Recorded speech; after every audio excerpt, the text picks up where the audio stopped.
salam sejahtera untuk kita semua. Di sini saya akan memaparkan materi tentang kepemimpinan atau leadership. Sebelum itu, saya akan memperkenalkan diri saya. Perkenalkan, nama saya Febronia Sarmento, NIM 22220073, jurusan Ilmu Administrasi Negara, Fakultas Ilmu Sosial dan Politik, semester 4, Universitas Timur. Konsep dasar kepemimpinan. A. Definisi kepemimpinan. Secara etimologi, kepemimpinan dapat diartikan sebagai berikut. Berasal dari kata pimpin atau lead, berarti bimbing atau tuntun setelah ditambah awalan P menjadi pemimpin atau leader. Artinya, orang yang mempengaruhi pihak lain. Apabila ditambah akhiran an menjadi pimpinan, artinya orang yang mengepal.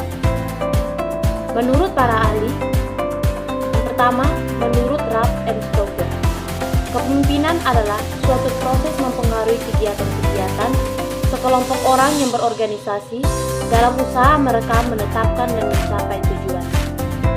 2. Menurut Bruce, tahun 1979, kepemimpinan adalah pemimpin yang membujuk pengikut mencapai tujuan bersama. Tujuan ini merefleksikan nilai-nilai, motivasi, keinginan, kebutuhan, aspirasi yang diharapkan oleh pemimpin dan pengikut. B. Mitos-mitos kepemimpinan. Mitos-mitos kepemimpinan ini dibagi menjadi 3.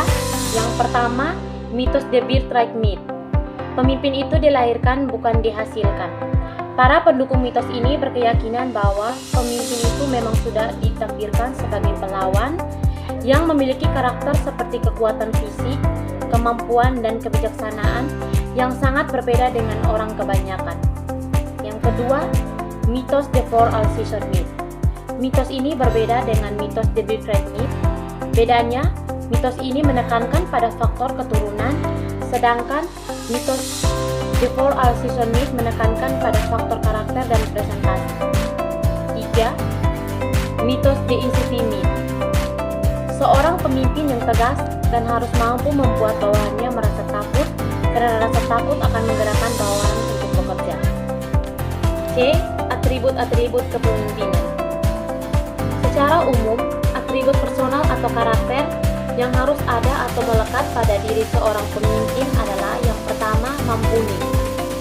Mumpuni artinya memiliki kapasitas atau kapabilitas yang lebih baik dari orang-orang yang dipimpinnya. 2. Juara. Juara artinya memiliki presentasi baik akademik maupun non-akademik yang lebih baik dibandingkan orang-orang yang dipimpinnya. 3. Tanggung jawab. Tanggung jawab artinya memiliki kemampuan dan keinginan untuk beradu akting yang lebih tinggi dibandingkan orang-orang yang dipimpinnya. 4. Aktif. Aktif artinya memiliki kemampuan dan keinginan berpartisipasi sosial dan melakukan sosialisasi secara aktif lebih banyak dibandingkan orang-orang yang dipimpinnya. 5. Status sosial dan status ekonomi yang baik. Walaupun tidak harus, sebaiknya memiliki status sosial ekonomi yang lebih tinggi dengan membubarkan orang-orang yang dipimpinnya. D. Tipe-tipe kepemimpinan. Pandangan awal menurut Plato dalam bukunya di Republik. 1. Di Filosofer, satunya, yakni pemimpin tipe ini dibutuhkan untuk menjelaskan pemerintahan secara cerdas dan bijaksana. 2. Di Military Commander, yakni pemimpin ini dibutuhkan untuk mempertahankan negara dan melakukan penyerangan jika dibutuhkan. 3. Di Positionment, yakni pemimpin tipe ini dibutuhkan untuk menyediakan dan memenuhi kebutuhan dasar rakyat atau negara. E.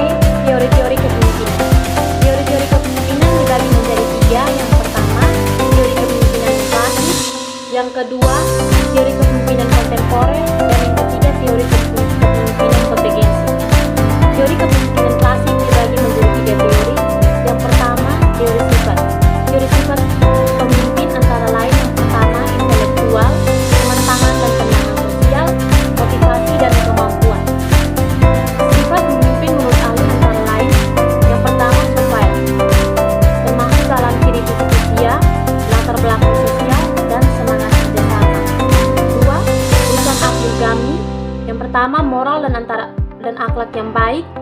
punya jiwa dan semangat, kerjasama dan keunikan.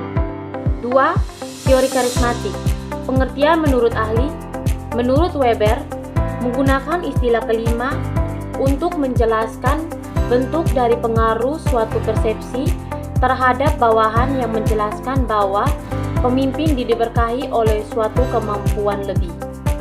Menurut Gibson, kepemimpinan karismatik adalah kualitas yang menonjol pada seorang pemimpin dalam memengaruhi pengikutnya dengan menggunakan anugerah supranatural dan kekuatan pengikut. Ciri-ciri pemimpin karismatik. Yang pertama, diterima pengikut tanpa dipertanyakan lagi.